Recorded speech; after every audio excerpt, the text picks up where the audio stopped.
Hello, everybody. Welcome to a new series that I'm calling Throwback Thursday. Now, often when you hear the term Throwback Thursday, it seems like reminiscing and showing a picture of yourself in, your 80s garb where you can't believe you wore that. That could be fun, but that's actually not what I'm doing here. What I'm doing is that us as teachers, when we think of throwing back to the past, that means we're looking at who we were and our experiences as students. And I think this is a really vital piece for all of us as teachers to keep remembering what it's like to be as a student, like constantly putting yourself in your students' shoes. I think that helps us to be the best teacher that we can be, eradicating any bad habits that might sneak in that we don't realize until we flip it over and go, hang on, this habit that I have now may feel like it's serving me as a teacher, but how is it affecting my students? And so what I'm going to invite you to do, and you do this to the degree that is right for you every week as I pose new ideas to you, is to take the time to look at some stories of what shaped you as a teacher by reflecting not on your teacher training, we can do that another time, but on your experiences as a student. And each week I'm going to share sort of a new idea and a story from my personal experience to hopefully jog stories in your mind. And with that, I just want to start with one big point about memory. When we have a memory, so let's say I'm remembering back to some college days, 30 years ago, and I'm remembering a particular incident in class. Why does that one be remembered, but I don't remember what I had for dinner last night without great thought? Well, most studies about memory shows that memory happens when there is an emotional link as well. And sad to say, but a lot of the emotional links that we get are the ones that are protecting us for the future. So when I think back to a lot of my dance memories as a student, they're negative. They're the ones where I felt embarrassed, ashamed, humiliated, things like that. They're the ones that stick with me.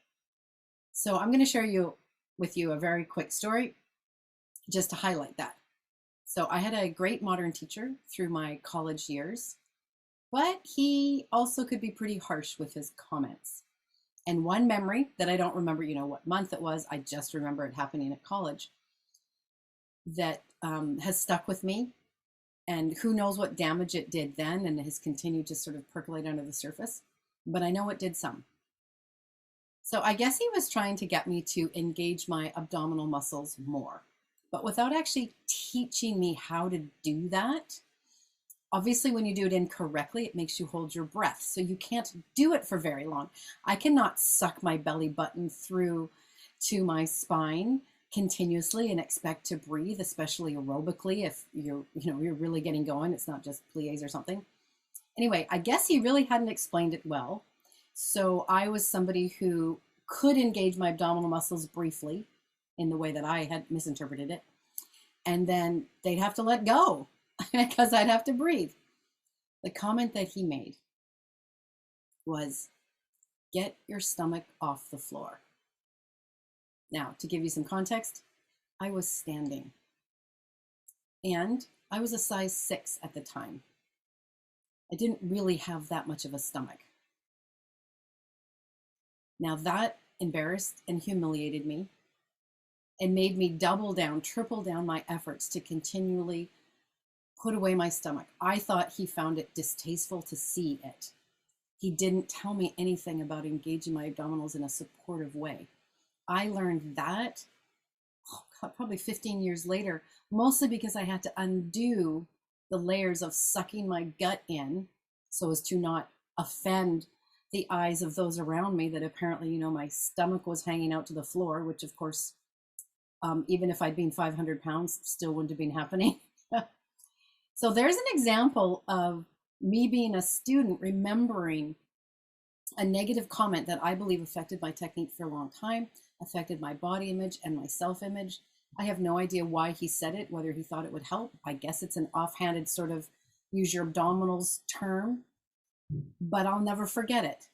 And now me as a teacher, how do I translate that? I go, my gosh, I'm going to make darn sure that I never give an offhanded comment that's out of my frustration, with seeing something not happening, and that I'm going to always make sure that I'm telling my students how to do something, not just the what. And to make sure that that how doesn't have a compensation that we don't want anyway. So I'll get into more of that. Things like sucking your stomach in is a big one. Pushing your shoulders down, pressing your shoulders down. My clavicles lift and rotate. That was in a previous video. Me holding my shoulders down is the best way to have tension in my shoulders. It doesn't mean that you've released the tension. You've just done something else and you've actually probably created more. So it's really important for all of us to actually know the effect of what we're saying to our students. And I think the best way to do that is to engage in a little reflection, maybe a little Throwback Thursday that you can join me for, where we reflect and go, what happened to us as a student that has stuck with us? And I'm going to get into all the sort of categories and ways of looking at those stories, and then flipping it to asking yourself some big questions as a teacher. How does that experience inform me now to be the best version of the teacher I can be, both for myself and for my students? All right, so that's it for today, introducing the new idea. And just get started. I'm dedicating a journal, a handwritten journal, because that's different for sort of the processing, especially emotionally. Dedicating a handwritten journal to write out my biggest stories that I remember as a dancer in my days being a student. Okay, that could be a great resource for you. It could be a great way to connect to your younger self.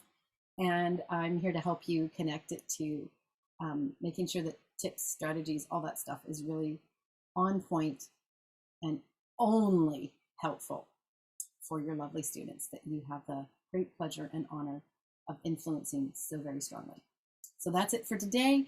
The starting little seed planted for a new series called Throwback Thursdays. All right, see you next Thursday for the next one. Bye.